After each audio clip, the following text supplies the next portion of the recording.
Komið sæl, það sunnudagur og þá eru sýnir Egils. Þetta hálfgerður blaðamannafundur hérna hjá okkur núna. Með okkur bræðrum eru Róbert Marshall, Rakel Þorbergsdóttir og Lára Súlíma Ómarsdóttir. Komið öll sælvissar. Mér langar að byrja hérna að tala um eitt félag okkar. Það hérna Þórsna Júlíusson, þetta mál hans. Hvað hefði þetta þagnast bara orðið dautt fyrir kosningar eða hvað heldur? Nei, þetta hefði aldrei getað farið öðruvísi heldur en svona og bara alveg frá því að þetta kom fyrst upp og eiginlega undrunarefni að hann, jafn reyndur í blaðamennsku og umfjöllunum stjórnmál, skildi ekki hafa bara svona einhvern veginn sett þessar upplýsingar fyrir framan kjósendur og fyrir framan samfylkinguna áður en að þetta kom á þetta stig. Út af því að, já, hvað ertu sko þegar þú ert frambjóðandi og stjórnmálamaður, þú ert boðberi í stefnu. Það eiginlega, þú ert ekki verkmaður eða einhvers konar stjórnandi eða einhvers konar, þú ert ekki fara að gera eitthvað annað heldur en að tala fyrir stefnu. Og þú verður alltaf að meta stöðuna þannig sko að þegar eitthvað er komið fram þig eða eitthvað hefur gerst eða þú hefur sagt eitthvað eða ert uppvís að hræðilegum skrifum og þarna komið í ljós að þá fyrnist ekki, þú segir það. Nei, bara sko þá verður alltaf að meta, jú, það getur alveg gert það sko, en þú þarft þá að hafa átt frumkvæðið að einhvers konar uppgjöri, held ég sko. Þá þetta bara dauðadæmt sko og ég held að þetta hafi aldrei getað farið öðruvísi. Þetta held ég bara svona svolítið kaldhamra stöðumat flokksins og hans að þetta var að gerast til þess að skaðinn yrði ekki meiri út af því að fylgi þeirra á meðal kvenna og á svona meðal fólks bara sem eru feministar hefði annars bara sópast í burtu og ég held að reyndar sko Ég kannski samt Ég held að geti gert það vegna þess að sko viðbrögð forystunar og viðbrögð Kristrúnar held ég að hef ekki verið alveg nógu afgerandi fyrst strax og nógu snögg sko og ég held að þau sýni Ég held að Kristrún sé mikið efni í stjórnmálaforingja en það ákveðnir hlutir sem hafa gerst í þessari kosningabaráttu, þessi uppákomu með Dag og þessi affera öll sem að sýnir að hún ekki alveg komið með sko reynsluna, svona þetta mileage sem að aðri stjórnmálaforingjar þróa með sér yfir tíð og tíma. Hún mun auðvitað gera það og sérstaklega hún kemst í forystusæti ríkisstjórn en hún ekki lent þar sko. En þið konurnar?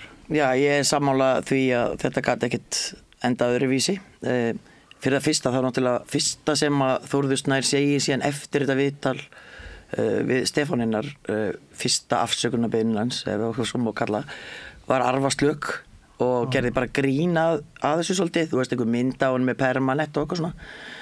Hann var örugglega vonað, að fólk myndi bara sjá þetta þannig og vissilega alveg rétt hjá honum að tíðarandi var annar og allt það en síðan þegar að allur þessi texti lesin að þá þetta ekkert tíðarandin hann var annar, já en þetta eru rosaleg skrif þó komið mér alveg svakal óvart og hann alveg sýnt það Meitti þetta þig? Þeir rifjuðu upp hjá mér, já bara önnur ummæli sem hafa bara fallið mig persónulega, sem fjallið konur sem voru að vinna með mér bara alls konar svoleiðis, það gerði það, já og ég held að það sé líka máli þess að hefur verið bent á kannski að það þarf svolítið bara að gera þetta almennlega upp og hann hefði náttúrulega verið bara búin að segja frá þessu bara fyrir löngu í rauninni í stað þess að eyða þessu eins og hann segist að það var gert fyrir 17 árum eða hvað það var og ef þetta hefði bara verið á borðinu þá veitum við bara vita af þessu og þá hefði ekki verið að það var löngu búin að sýna að hann annar maður ég trúi því alveg og ég trúi alveg þegar hann segir það sko því að mér finnst hann að sýna bara með störfum sínum en að það voru mistök hjá honum að halda að hann gæti bara sett þetta ofan í hólu og eitthvað svona og einhvern veginn grafið þetta niður þetta myndi aldrei koma upp aftur og hann á eftir að koma bara sterkar út úr þessu það betra bara að viðurkenna hann hefði bara mátt gera það hans hraðar fyrr bara stíga strax fram og segja bara ég ætla ekki að taka sæti og svo kemur hann bara sterkari tilbaka seinna sko. Ég hef trúið því, ég held að þetta mun styrkja hann síðan. Já, ég ætla bara að endurtaka pínu, ég ætla ekki að endurtaka það sem þú segir, en ég sammálaði að þetta var það eina í rauninni niðurstaðan, af því þegar þú ert í þessari stöðu, þú ert með sko, hvað ég var að segja, gengi flokksins og það ekki bara þínir persónulegu sko, hagsmunir og þitt sjónarhótt sem í húfi, heldur það sko, flokkurinn og hans kjósendur, að þá var þetta eina rökrétta niðurstaðan og mér finnst þetta mál vera svolítið svona marglaga af því að ég segi eins og Lára, ég skrifaði til dæmis þetta rifjar upp þó að þetta séu 20 ár síðan og það skiptir máli að þetta séu sko 20 ár síðan, það kom mér á óvart að þetta hefði aldrei komið fram því nú þekki ég Þórð ekki persónulega en bara hans störf og sem að hafa verið ótrúlega mikilvægt innlegg inn í bara samfélagsumræðina að þá kom þetta manni óvart og mér varst nú formaðurinn orðaði þetta ágætlega, þetta svona svolítið eins og högg í magan en ég skrifaði frétt til dæmis í manni hvort á 2007 hvenær það var þegar ungir menn eða maður var að tala að það þyrfti að nauðga einhverjum stjórnmálamanni.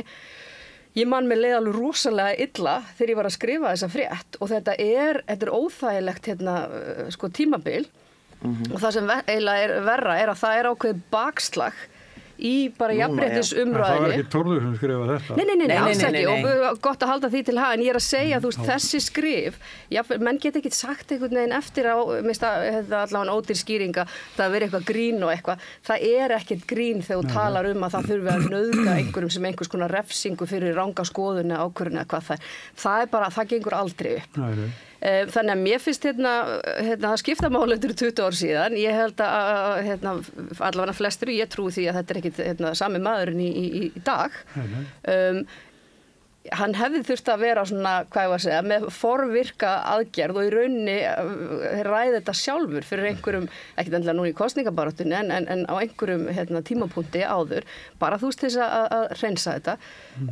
Ég er alveg viss hann sko endurkvæmt og allt það, en mér finnst sko, þegar svona slaufanur umræða fer af stað, þá er rosalega mikilvægt, við erum með ólíkar skoðanir. Og við og ef það er eitthvað sem að konur til dæmis hafa ekki áhuga á að heyra er að karlmenn segja hvernig þær eiga að bregðast við að hvernig þeim eiga að líða þegar eitthvað svona kemur upp. Þannig að ég myndi allavega að byrja á því að ráðleggja mönnum að ekkert að fara sko inn á það svið því að það eru konur þarna úti sem að, já, þær bara voru meittar með alls konar orðum og gjörðum en svona pólitískt þá var þetta bara rétt niðurstaða og klárlega seinni útskýringin eða afsökunarbeiðnin hún er miklu nær því sem maður vill fá heldur en svo fyrri. Þessu fyrri var bara ekki góð. Nei, alls ekki. Og ég hugsaði bara með mér fékk hann einhver áleika neins staðar að tala hann ekki við neitt náður hann skrifa þetta eða hvað hann, veist, hún var bara ekki góð. Viðbrögð Kristrúnu voru ekki heldur góð. Þau kom ekki fyrir allt og seint, þau þurftu bara að koma strax. Og þú veist, það var eitthvað svona fréttir það náðist ekki neitar að tjá sig að næst ekki í hana það er heldur ekki gott og svo færi þetta krauma í marga daga áður en það kemur ykkur þessi seinni afsökunarbeiðni kemur það er heldur ekki gott en ég held samt að hann komi sterkar tilbaka seinna bara, nú tekur hann bara skrefi aftur og bak og hvílir sér smá og svo kemur hann bara einhvern tíma seinna, ég held þetta sé ekki þess eðlis að endilega og honum verið eitthvað slaufað að eilífa menn þetta er ekki alveg þar held ég veit það svo sem ekki en eins og Rakel nefnir á þessum tíma þegar hann skrifa þetta að þá erum við með mjög erfiðan tíma og mjög skringilegar og asnalegar skoðanir gagnvart konum dægulega texta þar sem er verið að tala að þú veist, einmitt að taka einhverja konur á dansgólfinu eða þú veist, alls, bara rosalega grófar lýsingar og líka gagnvart stjórnmálamönnum ég man, þú veist, eins og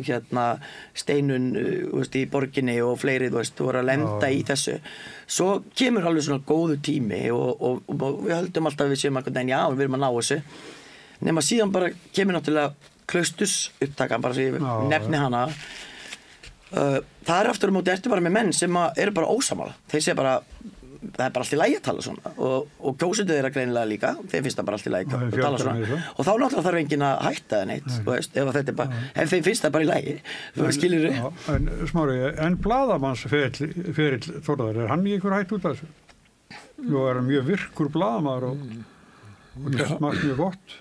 Hann í hættu, ég veit ekki, en ég held að Nei, trúverðuleiki innan þess ég held að hann hafi möguleika, tekund til það sem Lára segir, hafi möguleika á að koma tilbaka. Kannski þarf hann að gera upp þennan tíma og mér finnst að við mættum tala þetta mál, það alls konar hlutur í þessu. Þegar þið að vísa til þessa tíma þá finn ég á mér, þetta svona tímabil sem ég ekki alveg inn í. Þetta svona þegar netið að opnast og svona nafnlausu skrifin á fullu og ég horfi á núna og hann var eitthvað svona eins og klámbylgja og svona sem ég misti af sko. Mér finnst að það var svona klámbylgja upp á 1990 sem að hafði sömuleyti áhrif á blöð sem að ég var að stýra og þegar maður skoða svona gömul blöð og þá hugsaði maður, já, þetta skrítið andrúmsloft sem var þarna. En ég þekki þetta ekki, en þetta er gaman að þeir sem að lifðu þennan tíma myndu segja mér aðeins meira frá til þess að ég myndi skilja hvað í þessu felst, þar sem að, þú veist, fólk að koma undir einhvern nafnleysi og að pröfa eitthvað hvað má segja undir þeim formerkjum og svona, þannig að þetta er gaman að fá svona eitthvað uppgjörið þann tíma. Mér finnst líka það sem að sér það sem er verið að ræða þetta, þetta er skrifað fyrir 17 árum eða ég veit ekki hvað árið þetta er ekki 20 ár, þetta er tæplega 20 ár.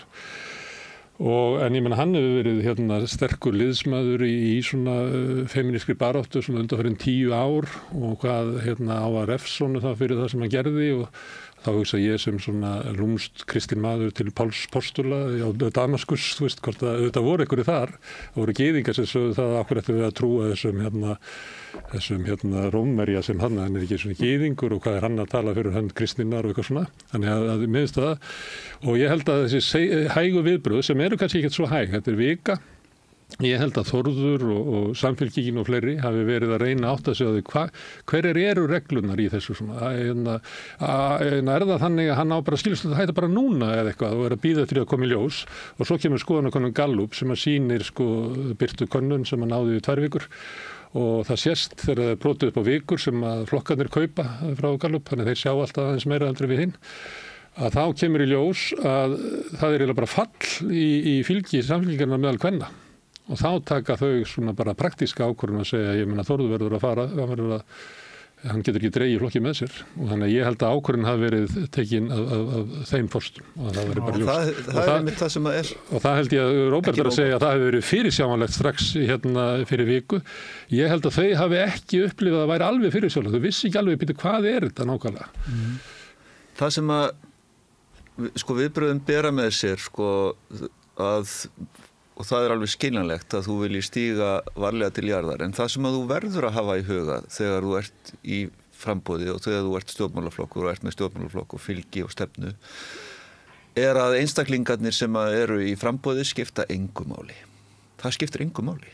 Hverjir það eru? Ef að stefnan er klár og þú ert að tala fyrir ákveðnum sjónarmiðum og þú ert með einstakling sem að hefur orðið uppvís af því að fara þvert og ekki bara þvert á, heldur bara beint gegn þeim yfirlýstu stefnumarkmiðum að þá verður sá einstaklingur að víkja og sumt í pólitík bara einfallega ræðst af mjög skilvísum og svona stundvísum og tafarlausum gött reaksjón, bara beint frá maðanum, þetta gengur ekki.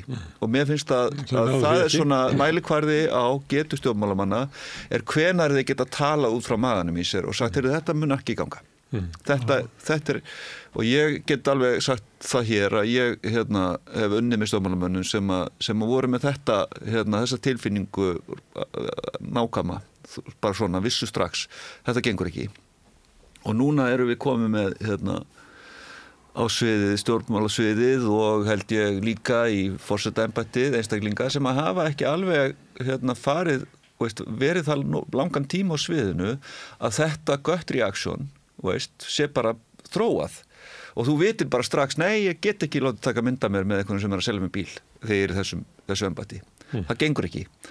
Og þarna held ég að þau hafi svolítið svona fallið á prófinu, það er alveg rétt sem hún segir, þetta er ekki droslega langur tími, en það hefði verið svo kostnaðarlítið fyrir stjórnmálaflokkinn að segja, já, því miður var Þórður Snær að bíða einn umgang og gera upp þessi mál áður en haldið. Eru menn ekki bara stundum líka hræddir við að vera að taka ákvarðanir í fljótfærni af því einmitt að við vitum kannski ekki alveg fyllilega hvernig landið liggur, af því sko umræðan hún magnast og það bætist alltaf við hana og bara þessi tímafaktor, bara ef maður lesur viðbröðin á samfélagsmiðlunum að þá eru mjög margir sem að það er mjög sterk rök fyrir því að þetta sé ekki eins alvarlegt og svo færðu hina skoðunina og svo ertu í bergmálshellinni þannig ég held að einmitt samfélagsmiðlarnir þeir krefja okkur svör og rosalega hratt en við erum ekkit endilega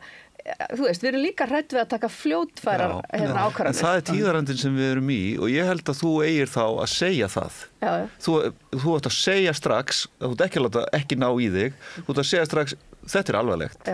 Það er margt sem bendir til þess, við þurfum að fara yfir þetta og við þurfum að bregðast við þessu og það er atburðarásin sem að nú fer í gang. Það er alveg svo þegar í fluggeranum var til fyrir mörgum áratugum hugtakið just culture eða að segja þegar uppkomið óheppilega eða komið atvik sem að voru annars hvort flugslys eða næstu því flugslys að þá sá fólk að það gekk ekki að vera með blame culture. Það gekk ekki að vera með kúltúr sem að leitaði að sökudólg.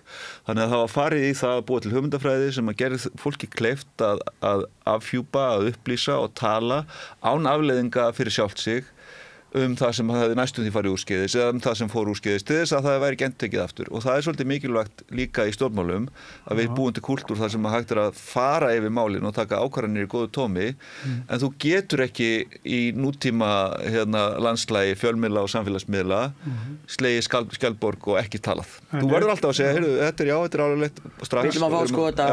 Það er náttúrulega engin skjaldborg ef þú talar ekki Þannig að Kristur veist enga skjaldborg. Það fer alveg eftir hvernig hún lítur á það að láta ekki ná í sig að tala ekki. Í kosningabaráttu sem mjög svolítið hlægilegt. Já, sem hlægilegt til að byrja með. En líka það bendir til þess að þú eigir í einhverjum vandræðum og vitir ekki hvað þú ætlar að segja, hvernig þú ætlar að segja og ert eitthvað tvístígandi. Og ef þú ert í stjórnmálum þá hlýtur þú sérstaklega að vera leiðtogi flokks.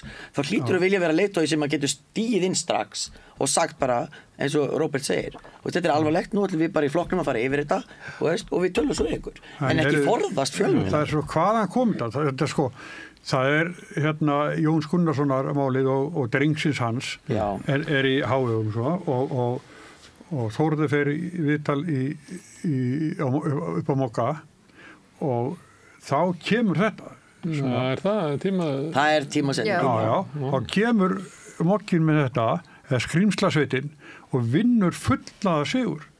Jón og drengurinn konur í skjól og hann er nú 46 ára. Ég er algjörlega ósammála þessu. Ég minnst þetta hvorutveggja mál sem eigum að ræða í kosningabaráttu. Þetta er hvorutveggja mál og það er ekkert sem segir þeir verður að skjóta þessu skotinu þeir ætluðu að gera rétt fyrir kosningar. Það hefði alltaf komið ég veit það er ekki það sem Sigurður að segja að það hafi komið núna út af þessu. Ég er alveg sannfærður það þeir áttu þetta í skúfinni. Þeir ætlaðu að ná höggja á samfélkinguna hvað sem nær kosningu smári. Þetta var kannski ekki það sterkast augnablikið fyrir þá en þeir urðu að skjóta rykkbombu til að Jón og drengurinn væri ekki. En þau sér samt sem áður þarna upp smá aðferðafræði mun hjá þessum tveimur stjórnmálamönnum. Jón birtir fyrst yfirlýsingu áður en að frétt er skrifuð. Af því hann fær og hann veit sem er. En Þórður fær ekki. Ég er að segja að hann veit sem er að hann þarf að bregðast við og hann ákveður að gera það áður og þá tekur hann svolítið bombuna sjálfur og hann gerir þetta vel. Það er það sem ég er að meina. Hans leið eða þeirra hverja sem var að hjálpa honum og gerði þetta vel til þess að reyna að færa vandan frá sér og yfir á þetta njósnafyrirtæki. Og það var aðalfréttin til að byrja með. Og meðan Þórður aftur á móti færi þetta bara bam eins og blauta tusku í andlitið. En sem er samt svolítið skrítið vegna þess að Þórður hefði mátt vita það að síðanemdar úrskurðurinn er til.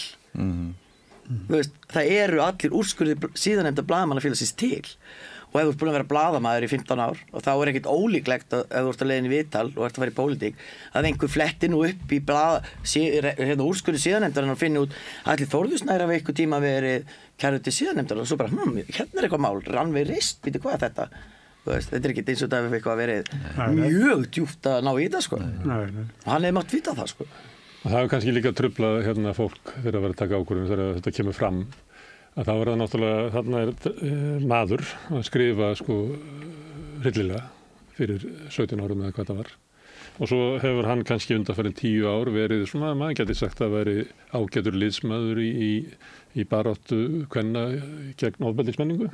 Ég held að það sé ekki upp á hann að klaga þar en þá setur kannski uppi með að byrja ef að þetta er sami maðurinn af hverju gerði hann þá ekki upp þennan tímabil sem hann var, hefði það ekki verið sterkast í leikurinn í baráttunni og ég held að því að þetta er að því að sömulegt eru að horfa á þetta svona út frá bara flokkasmunum, þá bara, hann verður bara að fara og mjög einfalt að gera það, en svo er líka fólk náttúrulega eru einstaklingar og vera að meta svona sekt og fyrirgefningu og svona sem að við lendum oft í svona eðlilega því að við erum siðverur, þá lendum við í svona vangaveltum það, hvort að við eigum að, þú veist fyrirgefa, ég meina hefur hann ekki staðið sig ágætlega núna og hann er nú ekki að bjóða sig fram sem þessi maður sem hann var eins og þið heyrðuð í hans framsetningu til að byrja með og þannig að þetta er flókið mál og þess vegna held ég að sé gott fyrir okkur að ræða þetta svona fram og tilbaka og ekki kannski láta eins og það sé bara einhver ein lína klár í þessu sem það er ekki, sko, eins og komið ljós í þessu að þegar þetta kemur upp miðað við allt sem undan er gengið að þá er bara heill stjórnmálaflokkur í mikilli siglingu bara í stökustu vandræðum þetta mál. Hvernig er að afgreiða þetta? Getum við ímyndað okkur það að hérna Þórður Snær hefði jafnvel gagnast okkur eða lesendum þjóðinni betur sem blaðamaður en þingmaðurinn? Ekki bara meir ári sem blaðamaður en þingmaður. Við vitum það náttúrulega ekki strax, sko. Nei, hann er búin að hafa, já, ég veit það, en hann er búin að hafa, sko, þetta er maður sem er búin að, sko, vera mjög áberandi í blaðamanns. Sett mikið gagn sem blaðamaður, ekki? Já, jú, en eins og þið viti svo sem búin að vera lengi í blaðamennsku að það getur alveg það kemur stundum að því tímapunkti í blaðamennskunni að þú hugsa bara, nei, þú veist, hvað á ég að þurfa að benda oft á þetta, það breytist aldrei neitt, og þá er alveg, just, ég skildi alveg hans ákvörðun, mér fannst að hann vildi fara að reyna þá að breyta einhverju, þú veist, það er alveg eðlilegt að því þú ert búin að vera að reyna alltaf að breyta og gerist aldrei neitt. Ég hugsaði þetta síðlega árs 2016 þegar Trump vann, þá hugsaði ég, það er ekki nóg að vera bara blaðamaður að vera alltaf að benda hluti, sko. Við verðum bara að fara og reyna að breyta samfélaginu.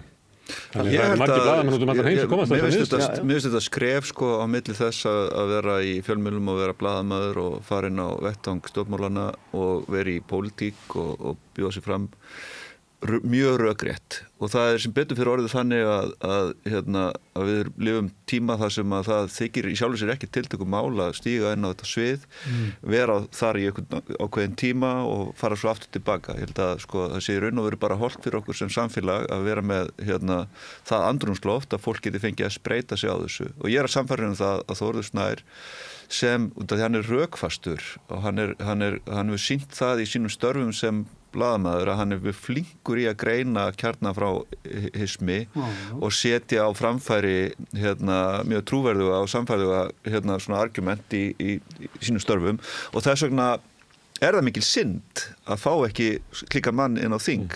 En ég held að hans staða eftir þetta, sko, eftir þessi viðbrögð og að 4 árum liðnum verði mjög góð.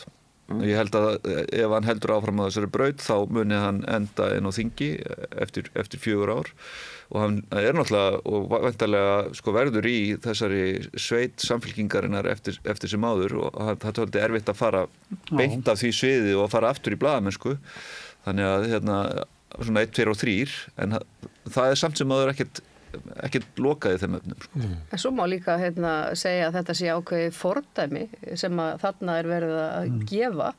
Það er að segja að þarna er verið að axla ákveðna ábyrgð með því að stíga tilbaka. Já. Og af því að það virðist vera og mér hefur fundið svo áhugavert að hlusta núna á sko stjórnmálafræðingana vera að greina og reyna að spá fyrir það hvaða áhrif mun þetta hafa á til dæmis fylgi samfylkingarinnar og kosningarannsóknir sína víst að svona einstaka mál og einstaklingar hafa mun minna vægi heldur en við höldum.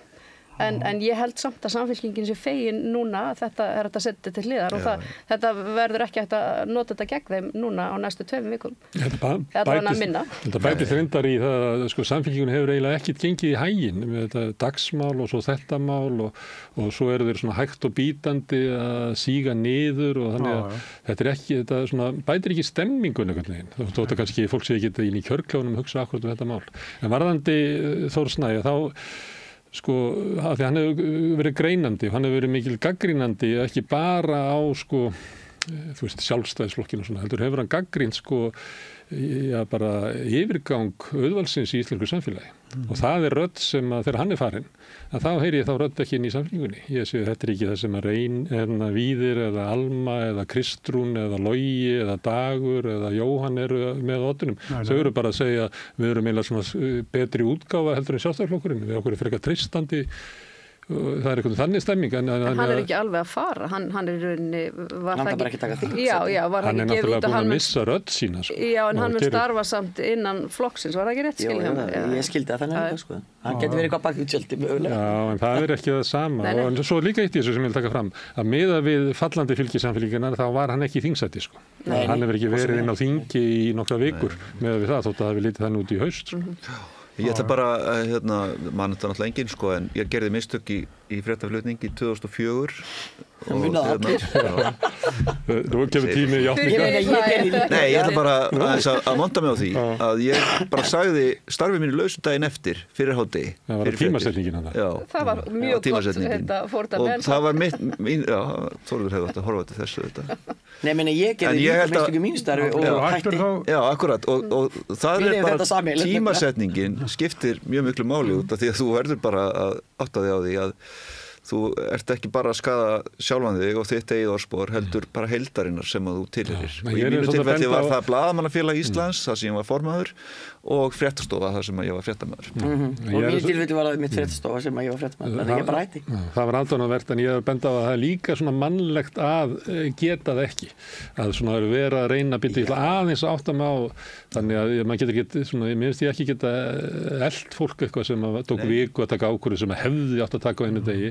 Það er bara mjög mannlegt og eðlilegt sko. Sérstaklega kannski ef að þið finnst bara, þú ekkert endilega hafa gert eitthvað af þér, skilur. Ég held að það ekki við en Þór sko. Nei, ég veit það, en ég er bara að meina hún finnst þetta bara vera gamalt, hann sé löngu búin að gera þetta upp og eitthvað svona. Veist, ég er ekkert viss um að honum hefði fundist eitthvað, ég held að hann hefði ekki átt að segja á því að þetta myndi skapa svona mikla tilfinningar eins og það gerði. Taldi sig vera búin að eyða þessu. Taldi þetta væri farið. Taldi þetta vera ósanngjarnt. Ég er að koma fram með þetta hérna í pólitíkina, allt sem ég hef verið að vinna frá hruni og greiningun á því og þá allt í einu á fellum á þessu af því að Stefán Jón, Einar sagði eitthvað. Þannig að það eru svona viðbrögð, það er svona bernsk viðbrögð, en við erum öll svona líka þannig að okkur finnst ósanngjarnt. Mér ekki að því þeir voru börn. Hvað fannst ósanngjarnt? En svo líka svolítið skrítið. Kannski hefði bara þessi yfirlýsing sem að birtist síðan í gær daginn eftir eða þennan sama dag í þessum tón breytt öllu og hann hefði ekki lent, þetta er alltaf viðbröðin sem að skipta svo miklu máli og það eins og Lára segir sko, þessi mynd þetta orðalag rúmlega 20 sem er greinlega mjög teygjanlegt sko, og það var nú í þessum báðum málum mér fannst þetta svo skondi, ég hugsaði býta og halda menn að þetta bara fljúi að tala um dreng sem er 46 ára og svo var Þórður næstu í orðin sko, úlingur eða eitthvað, mér finnst svona orðanótkunnin fólk er stundum að gengisfella eigin sko, málflutning með svona vitleysu sko. En má ég líka bara segja varðandi Jón Gunnarsson og það mál allt saman það sem að mér, og fólk er að segja akkur eru að ræða Þór Snæ og ekki Jón. Málið er bara einfaldlega það að þetta kemur engum á óvart. Fólk er bara ekkert gapandi hissa á því sem að þarna kemur fram. Og það er bara búið að fréttast sko, eitthvað langt út í heim að það geti verið ástæði til þess að senda eitthvað til Íslands bara undercover til þess að tala við fólki kringum Jón Gunnarsson. Þann þann stjórnmálamann, það þetta sem hann löngu stendur fyrir. fyrir starfsstjórnin tók við. Hann var ekkert í matvælaráðuneytinu þetta byrjaði. Nei. Þannig að þeir voru kannski að fiska eftir ykkur öðru. En þetta Spillingu í varðandi úthlutun hvalveiði, Hvalveiði, það er alveg klárt. En þetta er nefnilega svolítið merkilegt, en þess að þannig erum við með Samfylkinguna, mann sem að enga líkur eða litla líkur og leiðin og þing, allt brjálað. Svo ertu með aðra flokka hérna og mér er að segja ráðherra sem að hafa þurft að skipta ráðuneyti eða klúðra ykkur í bankasölu eða eru með ykkur bitlinga í utanríkisráðuneytinu eða í matvælaráðuneytinu og það er alveg sama hvað þau gera.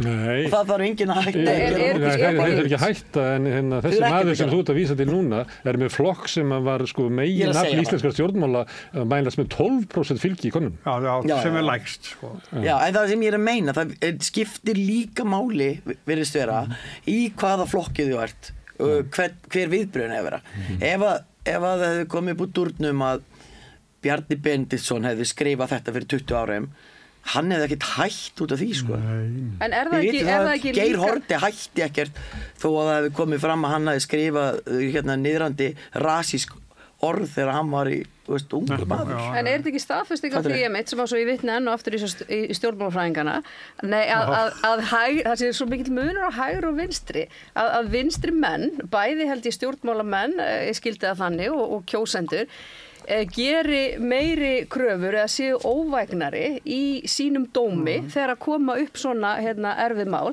heldur en hægri menn. Kristallast er ekki bara staðfesting á því? Því að Klaustursmálið Guð minn góður hvað voru hræðileg orðláti falla þar og menn jafnvel svo ofurölvi að þeir fundi ekki fötin sín og ég veit ekki hvað og hvað skilurðu? Í 36 klukkutíma. Já, en það er engin krafa að nokkur beri nokkur ábyrgð og nokkur sköpuð hlut. Það var náttúrulega slátra í síðustu kosningu.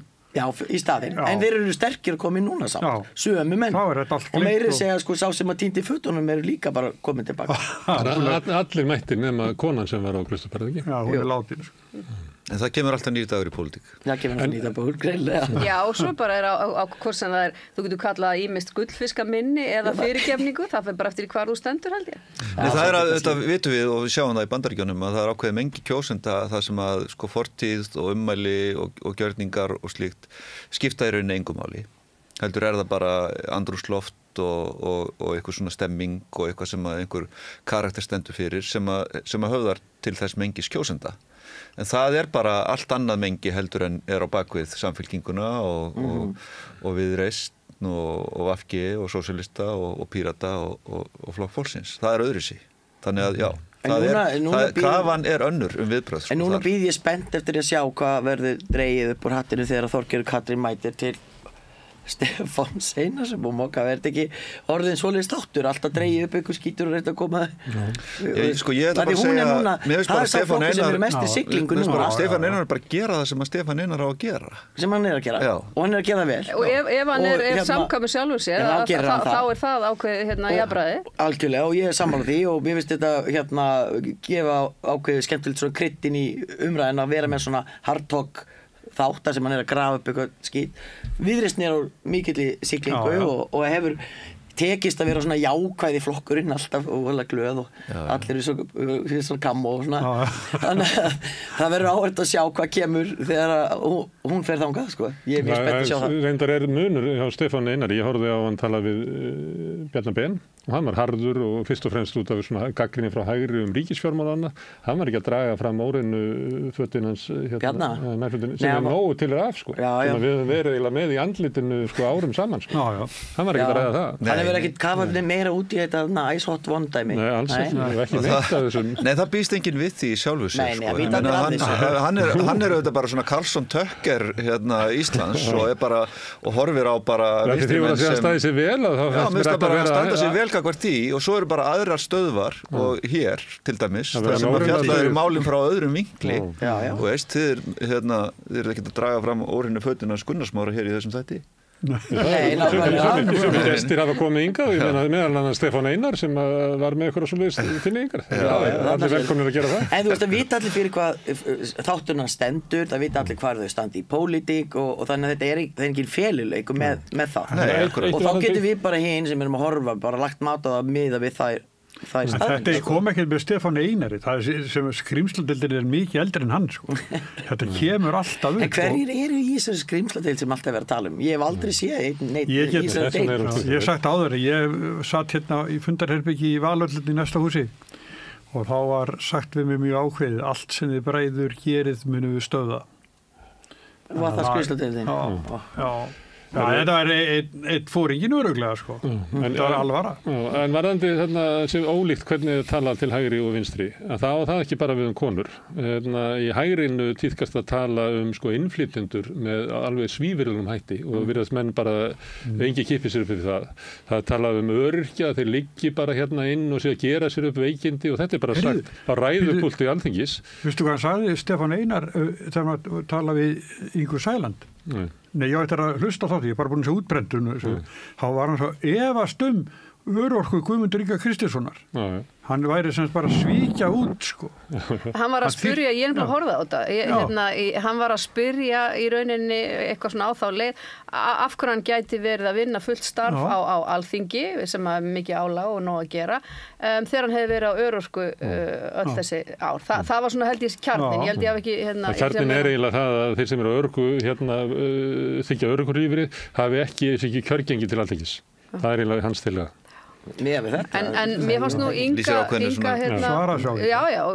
bara algjörlega, sko. Ákveðið miskilningur þarna, þetta er ekki mjög fysiskt starf, sko. En þannig að hægra megin þá hefur bara tíðkað svona orðræða sem er talað þá sem standa veikt í samfélaginu af bara taumlausi fyrirlitningu og það er bara gert í leiðurum og Reykjavíkurbréfum og það er gert í ræðupúlti Alþingis og þeir sem að það gera eru bara hátt á listum og njóta bara stuðningssins flokks. Ég meina að þið sjáu bara að með þessar skoðanakar eins og líka núna að þá er bakslag í mannréttindabaráttu bara heilt yfir.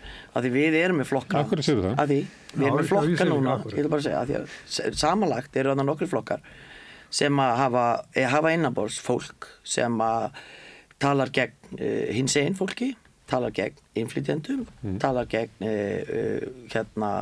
hælislitum fólki af öðrum litarhaft en hvítu konum við erum með fólk sem er að bjóða sér fram til Alþingis sem að vil taka mannréttindi af konum og mér finnst þessi þróun hún er ekki bara hér, hún er búin að vera víða annars staðar í heiminum og hún er bara að koma hérna upp að við erum smátt að vera að taka mannréttinda fólki og gerist alltaf reglulega að þegar það er svona aðeins fara að vera svona allir farin að hafa svolítið kósi þetta er að verða gott þá þarf að koma að taka eitthvað af einhverjum til þess að einhverjum er orðin og valda mikill við erum að sjá þetta í Bandaríkjunum það er búið að taka völd af konum eða mannréttind af konum í mörgum fylkjum og hinsegin fólki og svo er þá bara ef þú getur tekið af konum þá getur þú tekið af hinsegin og þá getur þú tekið af litum og þá getur þú tekið af fátækum þú verður að byrja eitthvað staðar og það er best að byrja því að taka réttind af konum. Hvaða flokkar eru þetta sem eru? Mér finnst ég heyra fólk innan Sjálfstæðisflokksins tala svona mér finnst ég heyra fólk innan Flokks fólksins tala svona Miðflokksins svona og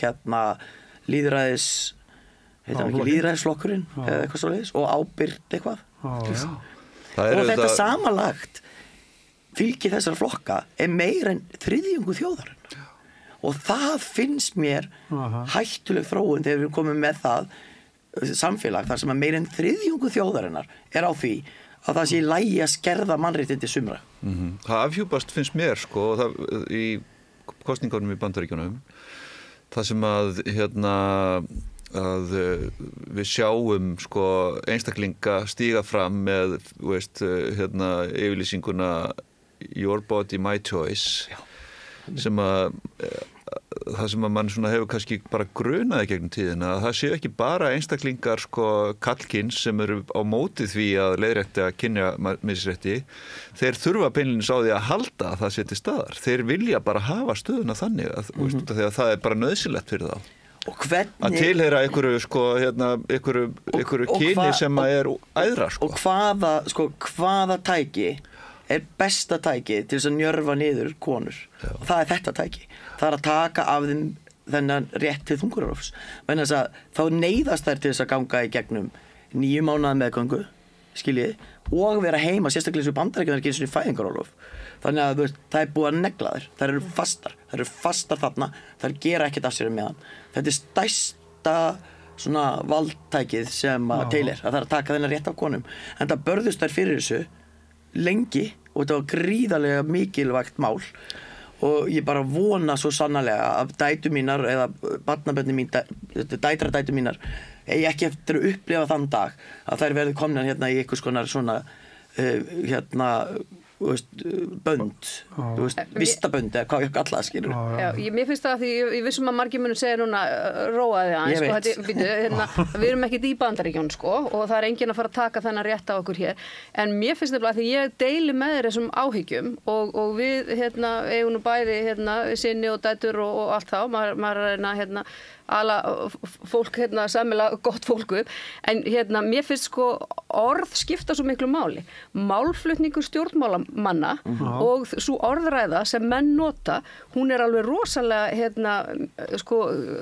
mikilvæg eða þar að segja að það svo auðvelt að misnota hana og þú ert með ungt fólk sem að gleypa alls konar að mér finnst hættulegar hugmyndir og það þurfi ekki að vera menn eins og Andrew Tate og einhverju svoleiðis vitleysingar sem eru samt stór hættulegir heldur bara þetta að það svona menn byrja að læða einhvern veginn alls konar vitleysu inn og þetta, ég veit ekki hvort þetta á að valdefla kallmenn eða hvað en mér finnst þetta hættulegt og þegar ég var á leiðinni hingað að keyra innan þá hlustaði ég á Spáni frétt á RÚV finnsk rannsókn og mér finnst þetta svona staðfesting á því að maður nú ekkert bara með einhverju óþarfa áhyggjur sem sýnir það að 50 allra kallmanna í Finnlandi finnst stundum vera konur með framferði sínu eða klæðnaði geti átt skilið að vera beittar ofbeldi.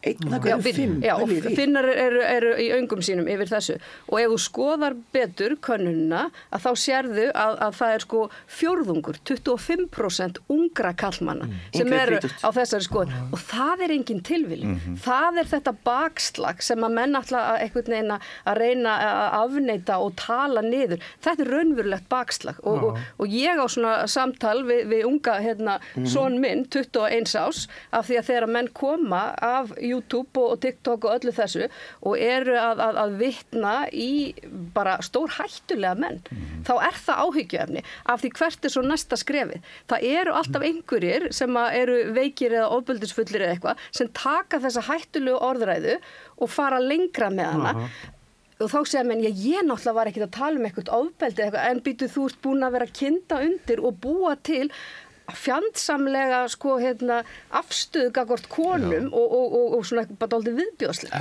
Sem að síðan verður allt önnur í samhenginu þegar þú ert bara mætt á þjóðatíð eða á djamminni í bæ og þessar línur eru ómandi í hausnum á fólki sem er búið að vera í neyslu og svo framvegis og framvegis. Þannig að þess vegna er þetta svo alvarlegt og þessi heimur hann er svo samtengdur. Það eru allir bara niður í 18, 16, 15 ára ungmenni á Íslandi með hausinn inn í kosningum í Bandaríkjunum og fylgjast með öllu og fylgjast með viðbröðunum og svo framvegis.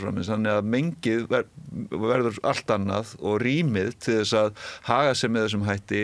Það er svo stutt í það að við erum aftur komin í þennan áratug þar sem að við vorum með bara Geir á Goldfinger og Gilsenegger og Skrif eins og Þórður Snær er að horfast í augu við í dag og við viljum alls ekki fara aftur á þann stað. En við erum nánast komin mjög allavega langt aftur á bak vegna þess að finnst mér vegna þess að fyrir 5 árum eða kannski 5-8 árum var óhugsandi að einhver myndi skrifa eitthvað rasíst opinberlega. Núna gerir fólk það bara án þess að blikka. Blygðunarlaust. Algjörlega, finnst það bara allt í lagi. Þetta raunverulegt og við verðum að bregðast við því. Það raunveruleg svona bylgja tilbaka. Við höfum hort á það að undanförnum áratugum hafa verið skrúað ofan af svona félagslegum árangri í mannréttindabaráttu síðustu aldar. Það ekkit barátta gegn fátækt í Bandaríkjunum. Það var stríð gegn fátækt, eins og Nixon stóð í stríði gegn fátækt. Það ekki svoleiðis í gangi lengur. Og næsta skref virðist vera að skrúa ofan af mannréttindabaráttunni, bæði kvennabaráttunni, frelsisbaráttur svartra, samkynhneigðra og fleira. Það bara raunverulegt afl bæði í Bandaríkjunum og í Evrópu og að sumriti hér. Ég kváði að því að þú ert að segja að við sæjum bakslagið, að því að mér finnst ég einmitt merkja það frekar í skoðanakönnunum hér að þessi keppni miðflokksins og sjálfstæðarflokksins, ég veit ekki hvaða keppni þetta eiginlega, svona einhverju fúlukalla keppni, hver getur verið andstækilegri einhvern veginn og það hefur svolítið litað pólitíska umræðina og kannski svona í haust hefur maður haldið að þetta geti litað kosningabaráttuna. Þessi flokkar náðu samanlagt tæplega 30% í síðustu kosningum og þeir að mælast núna í nýjustu maskínukönnunni. Ég tek maskínuna því að það skipt eftir vikum í 26%. Ég taldi upp fleiri flokkar. Já, en það þátt ekki flokk fólksins með, þá var það 35%. Já, sem meiri en þriðjungur þjóðarinnar. Já, en þessi flokkar voru samanlagt með miklu meira fylgi síðast. En þeir töluðu öðruvísi þá. Og þá var þessi rasíska umræða og það allt, hún var ekki svo mikil þá. Hún til, en ég sé ekki að hún sé einhvern veginn að fara að sigra íslensk stjórnmál. Nei, þá miskildur það sem ég var að segja.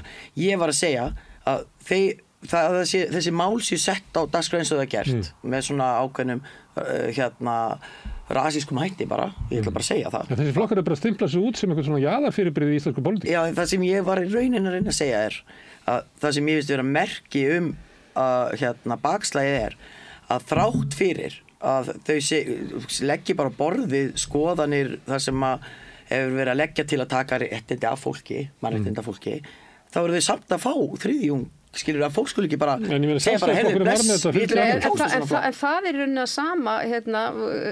sama spurning sem að við þurfum að tækla og þegar Trump var kosin 2016 þá kom hann í opna skjöldu að svona maður með svona málflutning yrði kosin. Við, ég allavega myndi aldrei vilja, það er hljómgrunnur klárlega hér á landi. Það er fólk sem hefur áhyggjur af eitthvað sem heitir landamæra stjórnun og ég þarf að fá frekar útskýringu á því. Er það eitthvað meira heldur en að ná yfir þá leifstöð eða hvað er það sem menn vilja gera þar?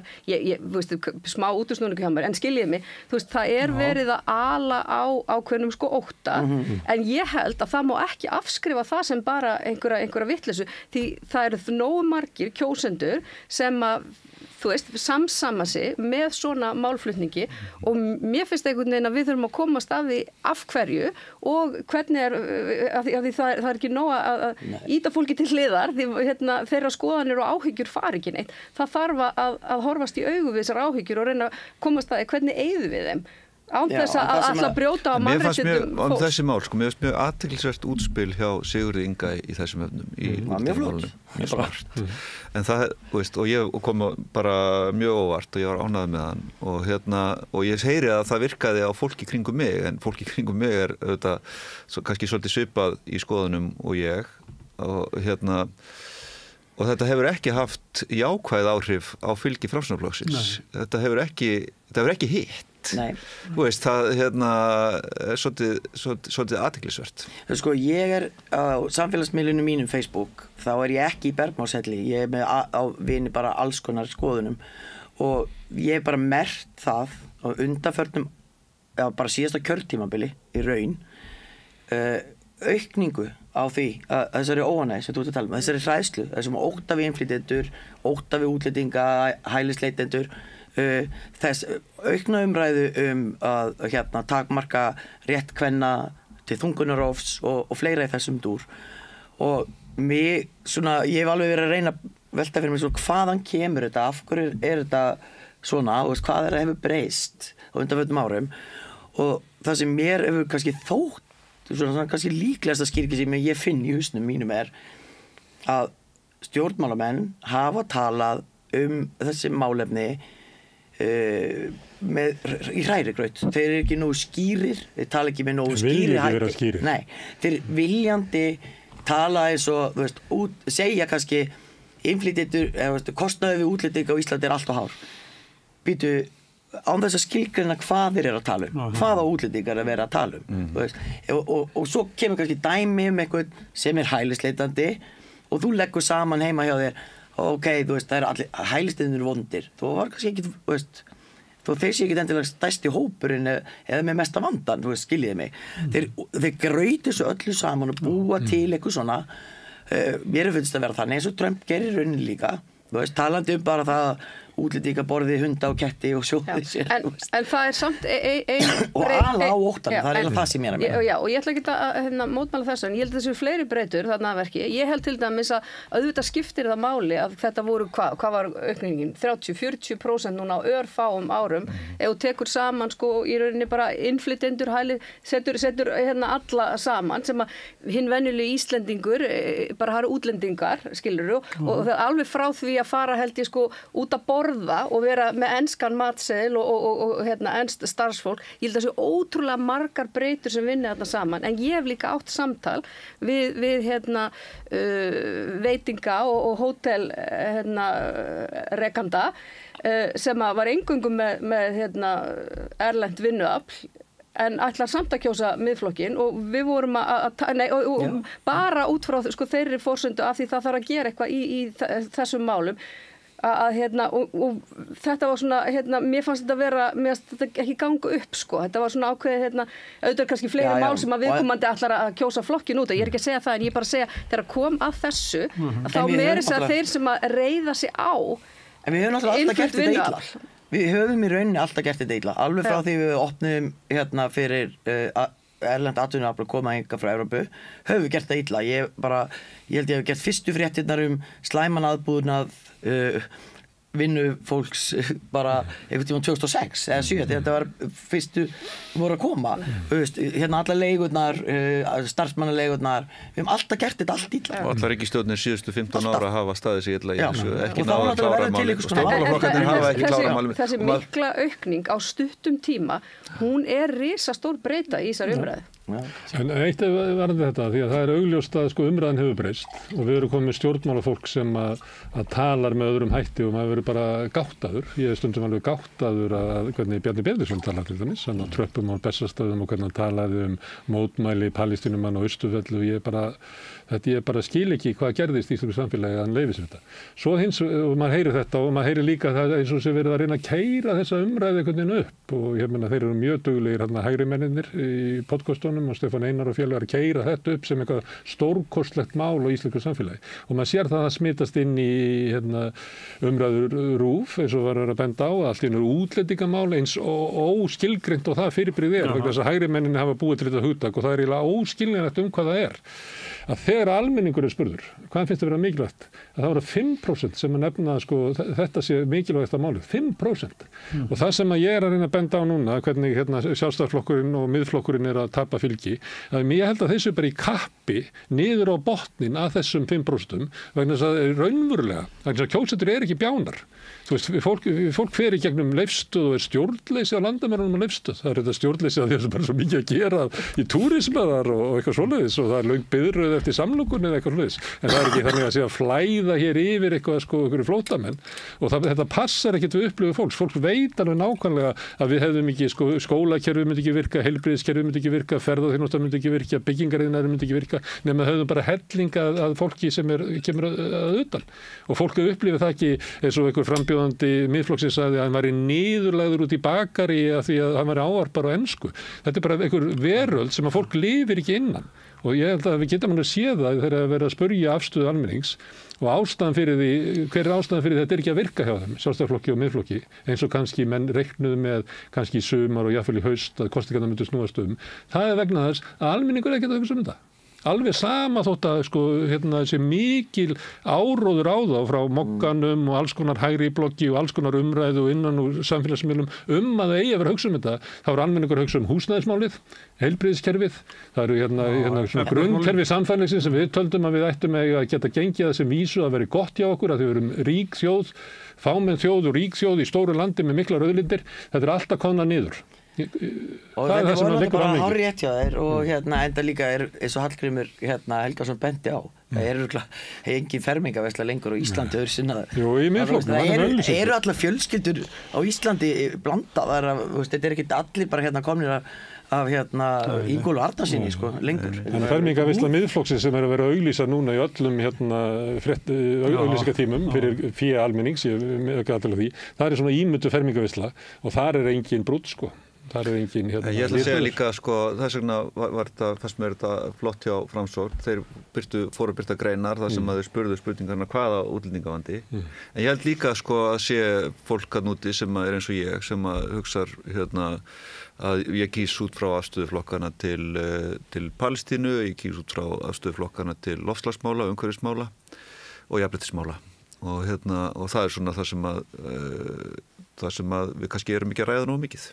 En mér langar aðeins sko í næstu viku þá kemur Seðlabankinn með nýja stýrivexti og þá reiknum við með að því að verðbólgan hefur hjarnað að þá lækja stýrivextina og hvað munu stjórnarflokkarnir fráfarandi græða mikið af því? Já, hann lækkar 2% stig. 0,5% stig hefur engin áhrif í kosningarnar. Hann er ekkert að fara að lækka 2% stig. Nei, ég held ekki, en ég bara held að eitthvað 0,5% stigs lækkun munum ekki, ef að Framsókn og Sjálfstæðisflokkurinn eru svona að bíða 0,5% að það muni vera straumhverf í kosningabaráttunni. Mér finnst bara ég held að þetta ekki eftir að hafa áhrif, en þess að við held ég séum flest að bíða bara eftir því að það að verðbólgan sé komin í 4,5% fari bara að hafa eitthvað áhrif heima hjá mér sko, í buddunni. Það er ekkert farið, ég er ekki farin að sjá það.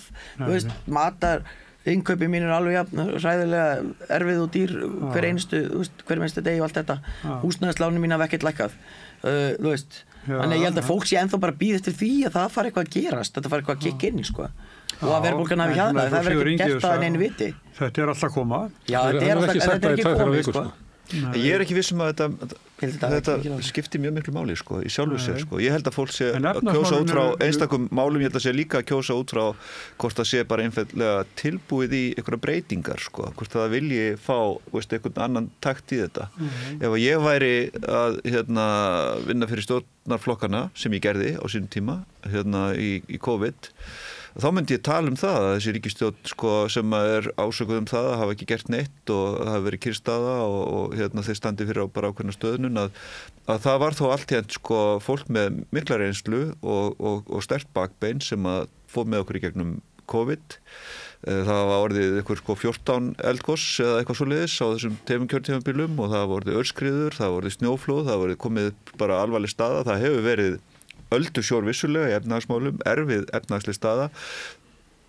Það eru þetta stríð út í heimi og það er alls konar, það er allir að díla við verðbólgu, háa vexti og það er einhvern veginn ekki, held ég, eitthvað sem fólk, já, en við erum líka bara alltaf í miklum öfgum þegar það er ólgusjór í efnahagsmálum út af því að við sitjum uppi með þessa örmynd.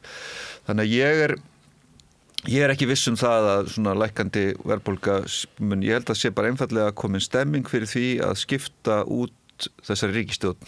Já, fá bara nýtt blóð. Já, og fá bara nýtt og það er svona komin til einmitt sko komin stemming fyrir því að aðeins fara að huga að velferðarmálunum, það sem Smári er að tala að byggja upp heilbrigðiskerfið og það sé sterkari svona félagslegu grunnur fyrir fólk til þess að sem á því þarf að halda til þess að falla á sko. En það hefur ekkert mikið verið til umræðu samt allavega sko veit ég að eldri borgarar í kringum foreldra mín og svona þau sakna þess að það sé umræða stöðu eldri borgara og öryrkja og hvað er að gera fyrir þau og það er ekki lengur þannig að flokkarnir sé að hringja eða koma eins og var og svona þeim allavega í kringum þau finnst svona vera svolítið afskipt og eins og það skipti engu máli hvað þeim finnst sko.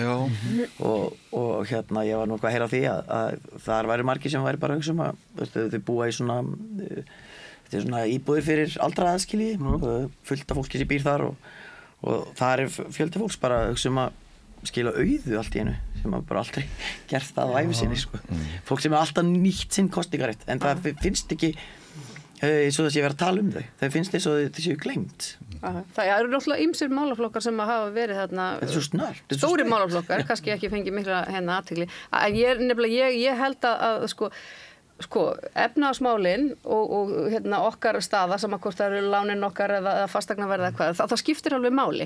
Ég segi svona fyrir mitt leyti, af því ég er svona, veit ég hversu mörg við erum sem að, erum óflokksbundin og svona flokkaflakkarar svona, og ég er alveg típan sem að bókstaflega ákveð mig í loka debatnum. Ég var alveg, þá er ég kannski komin niður í 2-3 kosti og hef kosið marga flokka í gegnum tíðina. Af því að það verða að vera nokkrar breytur, þú veist, það sem að skiptir hvern og einn máli, það verður að vera eitthvað plan, og þá er ég ekki að tala um plan eins og formaður samfylkingarinnar, hún var alltaf að vísa, hefur mjög mikið vísað í planið og bara xs.is, þú veist, það er ekki allir sem nenn að fara þangað, þannig að ég held að skipti máli á lokametrónum, og nú hef ég aldrei unnið við að ráðleggja stjórnmálaflokkum, að hvað ætlið þið að gera konkrétt, af því það er tiltölulega auðvelt að tala bara svona almennt og við viljum öll fallegan heim og allir eigi í sig og á allt það. Það eru svona konkrétt einhverjar lausnir og svona trúverðugar og einhver staðar verður það að verða til með einhvers konar skattabreitingum eða þú veist, niðurskurð eða hvað það er. Þannig að mér finnst að menn þurfa klárlega að kjarna boðskapinn þannig að óákveðnir eins og ég getum tekið einhverja upplýsta og góða ákvörðun. En ég held að efnahagur okkar skiptir mjög miklu máli. Ég held að sé rosalega mikilvægt fyrir fólk að átta sig á því, og það er ákveðin innbyggður galli í umfjöllun fjölmiðla stjórnmálin, og það er einmitt þetta hvað ætlið að gera konkrétt. Hverju lofið þið þessar kosningar er oft spurt í umræðu þáttum, og þetta er mikill misskilningur út af því að enginn gerir neitt konkrétt í stjórnmálum, sérstaklega það sem eru samstöpu og meirihlutaríkisstjórnir.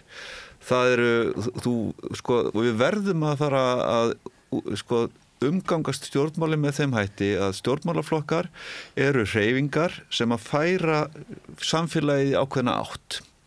Þetta er eins og að velja sér rútu sem að mun aldrei fara með þig á áfangastæðin, heldur bara í áttina að honum. Og þú, það er engin stjórnmálaflokkar á Íslandi að fara að ná meiri hluta. Og það er bara til dæmis sem að því þú segir að það skiptir máli afstæð til stríðsins í Palestínu fyrir þig. Já.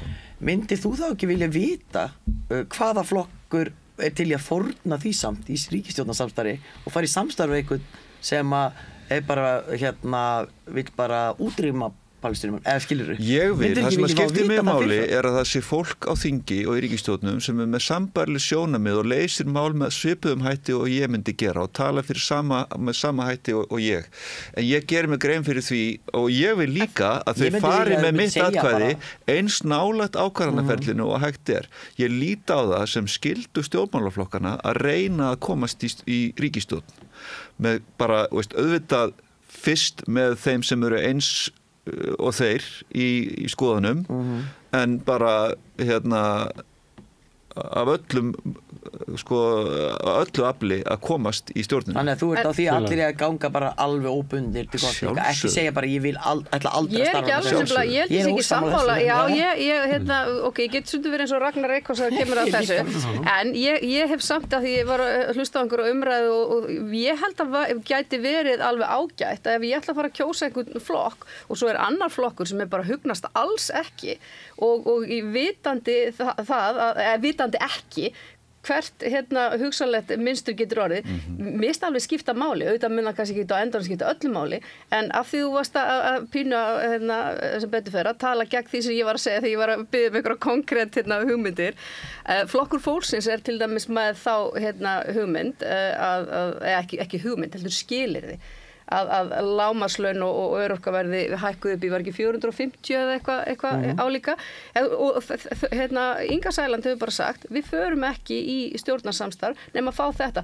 Ég er ekki að segja að þurfa að vera með langan lista að skilurum en mér finnst að kjósandi þurfa að vita eitthvað aðeins hvert þú ert að fara og af því að verður samsuða það verður málamiðlun og sáttmáli að hvert er til dæmis bara lykilmáli sem þú munt aldrei gefa eftir og þú kannski ert með eitthvað eitt hjá þér og þá væri ægilega gott að geta vita hvar flokkurinn sem að færi atkvæðið mitt, hvar hann stendur í mínu lykilmáli. Ég held að það sé gott að flokkarnir leggi fram stefnu breytingar í samfélaginu og þær mega vera bara eins róttakar og menn vilja. Og ég, mér finnst varasamt ef að við ætlum að taka sko stefnuna, þetta eru ágallar samfélagsins og við teljum að samfélagið að fara þangað og það sé einhvern veginn of mikið. Að við verðum að koma með eitthvað sem að stundum þetta að tala sem raunhæft, eitthvað svona sem að búa eiginlega til málamiðlun sko áður en þú leggur fram stefnuna. Við erum að koma út úr tímabili þar sem að sko skattkerfið og ríkisfjármálunum var bara snúið á haus. Þar sem að var skattheimtunni var bara gersamlega breytt. Það var lækkaðir skattar á fjármagni og fyrirtækjum og auðfólki en skattar hækkaðir á sko örorku, lífeyrisþega og láglaunafólk og eitthvað fleira. Við verðum að, það er til dæmis stefna sósíalista og ég myndi halda að það ætti eiginlega að vera stefna allra, ég held að það er bara stefna stórs hluta þjóðarinnar, að snúa þessu við. Þetta reyndist okkur ekki vel, þetta er lykillinn, þetta er höfuð ástæðan fyrir því að við erum í vandræðum með heilbrigðiskerfið, með skólakerfið, með innviði og grunnkerfið samfélagsins og verðum að laga þetta og ég vil fá flokka sem að leggja fram tillögur hvernig þetta komast þangað. Ekki þannig að fólk segir, já við ætlum að hækka skatta á breiðu bökin og hvernig ætlum að gera það, já bara hóflega og eitthvað svona. Því það er ekki vandamáli, við þurfum að gera það tildulega í stóru skrefum. Sósíalista treysta sér þess að koma fram með einhverju slíka stefnu, en síðan reynum við að ná henni fram, alveg svo þú ert að segja. Við ætlum að fara til Akureyrar, en við vitum alveg á leiðinni þá þurfum við að fara og gera alls konar málamiðlanir. Við erum með reynslu úr verkalýðsbaráttu þar sem að sko allir kjarasamningar eru málamiðlanir en það er ekki þannig að menn sko ritskoði sjálfa sig áður að leggja stað og þú ekki að leggja fram neitt nema sem að raunverulega SA og viðskiptaráð getur fallist á og þetta held ég hafi á sumuleyti eyðilagt stjórnmálin, eyðilagt það að við erum ekki lengur að tala framtíðina sem við viljum byggja upp heldur erum við byrjar að tala bara næstu stjórnarmyndun sem að öllu ríkjum verður við að hafa einhverja fulltrúa frá SA og viðskiptaráð við borðið. Þannig að ég vil bara koma með stóra hugmyndir. Ég var að segja sögu. 1965. Þetta framboðsræða núna. 1965 þá var búið samþykkt í Alþingi að 1% launaskattur lagður á til þess að fjármagna byggingasjóð verkamanna. Og þetta leiddi til stór átaks í að byggja verkamannabústaðakerfi sem síðan var eyðilagt á 10. áratugnum. Það voru 11.000 íbúðir inn í kerfinu og þær voru bara einkavæddar út úr kerfinu og við hefðum ekki. Hefðu við verið haldið áfram með sama afli að þá væri við líklega með 22.000 íbúðir inn í þessu kerfi. Og þar byggjum líklega kannski svona 65-70.000 manns í ódýru og öruggu húsnæði. Þetta var eyðilagt. En lykillinn að þessu var þessi ákvörðun. Síðan var skatturinn, hann var ekki skilað til almennings sem að lagði þetta inn. Heldur var hann tekinn inn í ríkissjóð og líklega notaður til þess að fella eignaskatta niður eða standa í frekari lækkun á sköttum til hinna ríku. Þannig hann var bara tekinn inn í hítina. Í dag var þetta 22 milljarðar sem að færu í því að gera átak á Íslandi til þess að eyða húsnæðiskreppunni. Af hverju geta stjórnvöldin í dag, stjórnmálafólk og stjórnvöld í dag ekki tekið svona ákvarðanir? Ég vil fá að segja samt mér finnst nefnilega klókt hjá Ingu Sæland að koma með svona mál. Bara það er eitt skilyrði og eitt skilyrði aðeins. Við förum ekki í ríkisstjórn nema bætur og allt sé hækka upp í 450. Já, þetta er mjög klók leið til þess að ná í til þess að ná til einhvers fólks. Líka bara við vitum að þetta er þeirra baráttumál hefur verið allan tíman og hún hefur verið samfærandi hingað til í þeirri baráttu og þetta er ekki flókið heldur. Nei. Þetta er bara eitthvað svona eitt. Nei, þetta er samt sem áður þannig að ekki bara á Íslandi og ekki bara í Evrópu og heldur líka bara allan heim er almenningur, upplifun almennings á stjórnmálunum er þannig að þetta sé innihaldslaus loforðaflaumur og enginn standi við neitt og þess vegna skil ég og margir skilja og átt að sjá því að þegar kemur fram einstaklingur á borð við Trump sem að virðir ekki sannleikann og skiptir engu máli hvað segir og segir eitt í dag og annað á morgun og neitar því síðan þriðjudaginn að hafa sagt hvoru tveggja að þá gerir fólk bara samansemmerki á milli hans og stjórnmálan allra og ég upplifi þetta líka í Bretlandi þar sem maður ferðast og maður tala við fólk pólitík hefur engin trú á pólitíkin allir búin að heilt yfir almenningur búin að missa tengslin við bæði verkamannaflokkin við íhaldið og við Lib Dems og þetta eru heilt yfir bara vonbrigði og það er ástæðan fyrir því að það er alltaf verið að koma með ykkur loforð á framfæri og segja við ætlum að gera þetta og við ætlum að gera þetta og síðan er ekki staðið við neitt.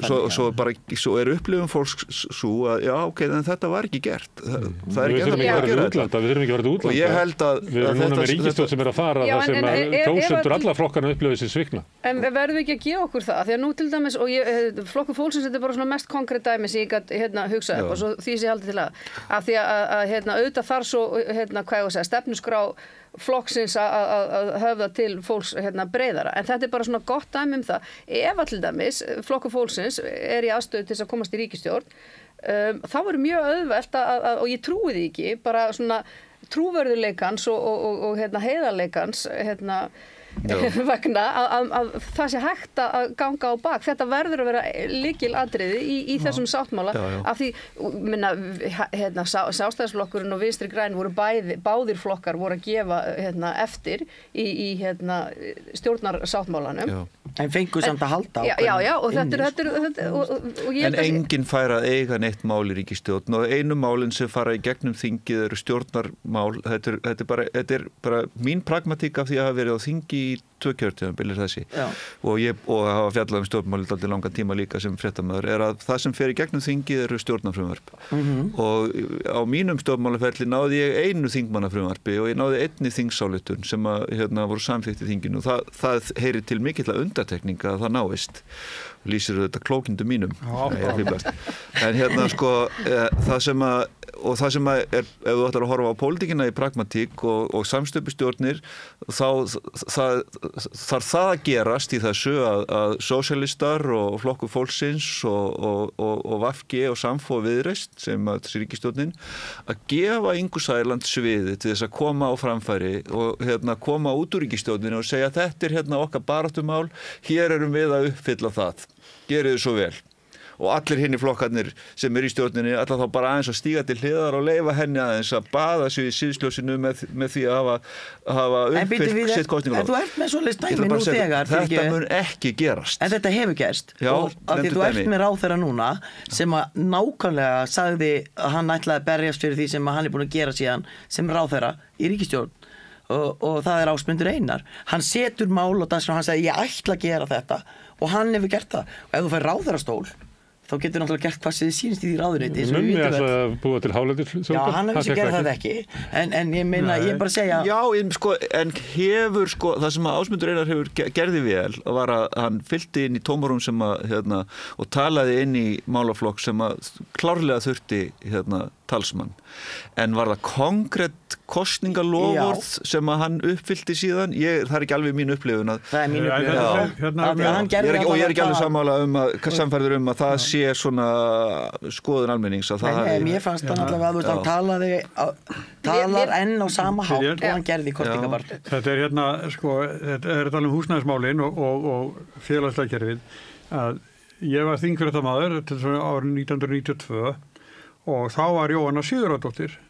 Hún barðist mikill hörku fyrir félagslegum íbúðum og ég var vitni alveg af ótrúlegum samræðum, milli flokkana, aðrir ráðherrar úr Alþýðuflokknum að tala við sjálfstæðismennina, það var Friðrik Sófusson fjármálaráðherra, Davíð Oddsson forsætisráðherra og þetta voru alveg ótrúleg átök, alveg svakaleg en við höfum þar orð sem að ég ætla ekki af eftir en það voru ekki sögðu mig til byrtingar en munum var svo heitt í hamsi stöppuðu fótum og alveg öskruðu en Jóhanna gaf sig aldrei Nei, það kveikaði ekki Ég að því næsta stjórn verður alltaf einhvers konar samstöpu stjórn og ég veit að þú ert með reynslu sem ég hef ekki en ég átta mig alveg á því og ég til dæmis einn af þeim kjósendum, ég átta mig alveg á því að þó að ég kjósa einhvern eitt flokk og svona vonist til þess að sú sýn eða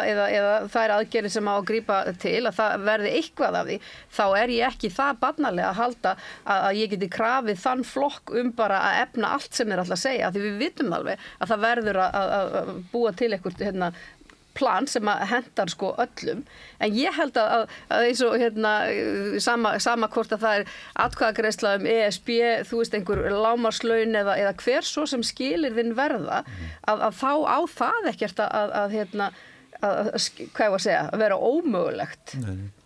Nei, ég bara upplifi þetta svona, sko. Já, Ég já. horfa á þetta svona með þessum hætti. Ég býst ekki við því að stjórnmálaflokkar sem Nei, ég en Þú kýs. ert kannski bara raunsæðari en ég. Já, og líka gæti að með þessa reynslu kannski líka sem við búum ekkert yfir. Það að vera En þú veist- vondaufur er ekki að vera raunser, sko. En þú veist, ég veit ekki, ég myndi alveg vilja heyra, sko, Við allavega erum ekki meiri von eiginlega, er það ekki það sem okkur vantar í þetta Jú, samfélag? það vantar von. Okkur starri drauma og meiri kjark til þess að breyta samfélaginu eins og viljum hafa það. Það er frekar það sem er vandamál. Það var ég að benda á þarna með 1%. En ég held að það breytist. Núna er búið að vera ríkisstjórn eftir ríkisstjórn sem er alltaf einhverjum aðgerðum í húsnæðismálum, það breytist ekki neitt og maður heyrir það á ráðherrunum að það sé bara ekki hægt. En það er útlit fyrir að það breytist núna, vegna þess að við erum ekki með sömu blokkir og höfum verið með. Stjórnarflokkarnir eru ekki að fá eins mikið fylgi eins og þeir hafa verið með. Það eru líkur á því að næsta ríkisstjórn verði allt öðruvísi heldur en svo sem er að fara frá. Það hlýtur að því eitthvað svona breytingar allavega, ég veit ekkert í hvað átt en það verður allavega eitthvað breytingar. Ég sé En þá það ekki langar alveg mér að að benda á stefnu fyrir flokkana, eins og í húsnæðismálunum og það er eitt af því sem mér finnst þreytandi til lengdar. Það er, sko, það er svo mikið flokkspólitík eðlilega, bæði á Alþingi og svo ertu með sveitafélögin og svo vilja menn að sveitafélög sem útluta lóðum og ríkið vinni saman en þá ertu iðulega með sko flokkspólitíkina sem er kannski ekki alveg sömu meiri hlutar og allt það og það hefur stoppað alls konar að mínum mati framfara mál í samfélaginu þannig að ég, ef ég þyrfti að nefna þá típu sem að ég vil að flokki að stjórnmálumönnum þá er það, eru það aðila sem að sko geta hort út fyrir sinn flokk og reynda sko nota samvinnuna og ekki til dæmis að mótmæla stórum framfaraskrefum sama hvort það er innviða uppbyggingi eða hvað það er, bara út af flokkspólitík.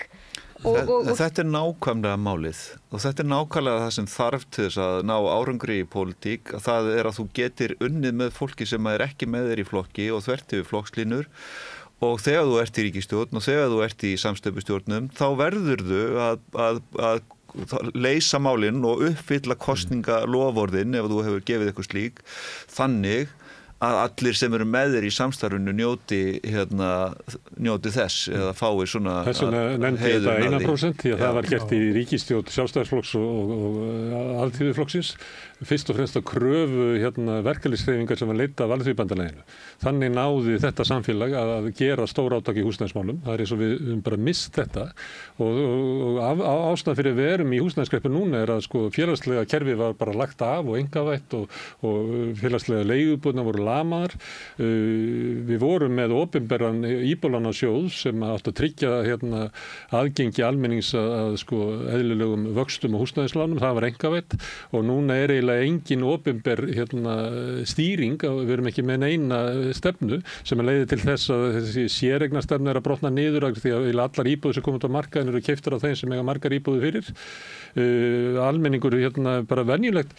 Við áttum þann draum bara fyrir ekki svo löngu síðan að verkafólk á lágum launum geti eignað sitt húsnæði. Er ykkur að mæla fyrir því í dag? Og hlutdeildarlánin ekki virka og nú er komið svo hugmynd að leyfa byggingaverktökum að taka hlutdeildarlán. Já, pæliði því. Verktakarnir fá að taka lánin. Þetta nú eiga verktakarnir að taka lánin sem átt að vera fyrir efnamínu. Við erum að horfast í augu við að húsnæðisstefnan sem við rekin síðastliðin 20 ár, hún bara virkar ekki. Og hvað ætlum við að gera í því? Og þegar við vorum að tala Jóhannu og við vorum að tala þessa reynslu í pólitík og Jóhanna þegar maður vann með henni hún var forsætisráðherra í ríkisstjórninni sem ég tilheyrði 2009-13 sko að hún hafði svo mikla reynslu og hafði verið svo lengi á sviðinu að hún hefði aldrei lent í svona máli eins og Kristrún lendir í með Dag til dæmis sko. Það er öll samtöl sem maður átti við Jóhannu einslega hófust á orðunum þetta segir þú engum þegar hún vissi bara að það mátti ekki bera neitt eftir henni eða hún hafa bara svo brend af því að hluti voru sagðir og teknir út úr samhengi og svo framvegis þannig að það er bara það er rosa kostur fyrir stjórnmálamenn að hafa svona langa reynslu. Heyrðu en við erum svo sem komin langt fram í tíma. Já, það ekki. Dagurinn var búinn bara. Við erum að ná út blaði, það er ekki hægt að vera bara með ríkisstjórnarfund endalaust. Nei, þessi fundur er búin að... Hvað er því þessu blaði? Það er búin að vera fjöllugu fundur. eða þáttur. Bara mjög skemmtilegt. Mér langar samt, má ég segja eitt svona ganni, bara alveg ótengt öllu hérna. Þarna spjallgrímur.is. Hvað er það? Já, mér langar bara að segja það. Spjallgrímur.is. En má ég segja eitt sem ég langar að segja? Þetta sem sagt gervigreinda forrit og sem þú getur spurt allt sem við kemur alþingiskosningum og hann bara mataður, þessi gervigreind ekki að taka upplýsingar eins og ChatGPT af öllu internetinu heldur bara frá prósentmaskínu, Gallup, heimasíðum stjórnmálaflokkana, RÚV, MBL, Vísi og Wikipedia og Alþingi. Áttu einhverja fyrir ekki aðkoma að þessu eða? Nei, já og nei. Þetta plugg? Já. Þannig ég byrði allar hlustur að hafa það í huga. Þið tjekkja á þessu, þetta er plugg. Alveg svo hann var með, að því hann var með svona góða frambóðsræðu á þann. Þá fannst mér ég verða að fá að plugga þessu. Ég ætla ekki að plugga hennu, ég ætla bara að segja, mér finnst sko þessar kosningar vera bara ótrúlega spennandi og það er svakalega mikið af flottu fólki í frambóði hjá mörgum flokkum.